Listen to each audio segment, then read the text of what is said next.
Since the Colorado theater shooting, most of the media has wanted to jump all over the issue of whether or not AR-15 rifles and assault weapons should even be sold to the public. It is the same story every time an incident like this happens. Most of the arguments wind up centered on the Second Amendment.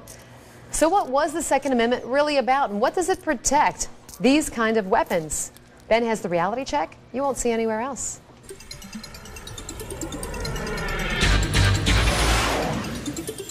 Immediately following the Colorado theater shooting, the national media had already resigned themselves to pontificating over the Second Amendment and the role of guns in society. Hours after that shooting in Aurora, Colorado, CNN's Piers Morgan asked this question.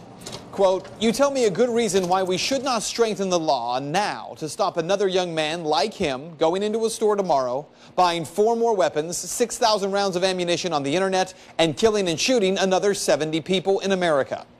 Piers is simply pushing a political agenda rather than looking at the facts. I told you last night that national media are ignoring major troubling questions about what happened in Colorado, and we're working on more on that coming up in the next few weeks. But tonight, we're looking at the Second Amendment. I have to warn you, though, because the Second Amendment is very politically incorrect, and the man who helped bring that to light last week, rapper Ice-T. Yeah, it's legal in the United States. It's part of our Constitution. You know, the right to bear arms is because that's the last form of defense against tyranny, not to hunt.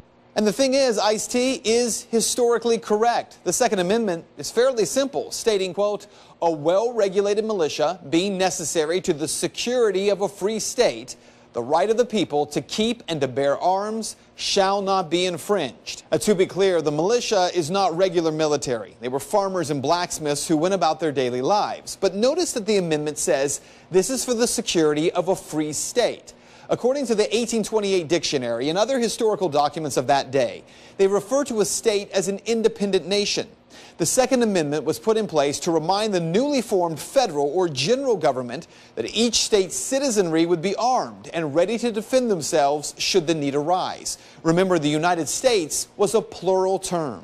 So what you need to know? If people like Piers Morgan want to have a real discussion on the Second Amendment, then it needs to be an honest discussion. The Second Amendment is about tyranny, not about hunting or about sport. And many Americans, frankly, don't like that. It's an uncomfortable idea.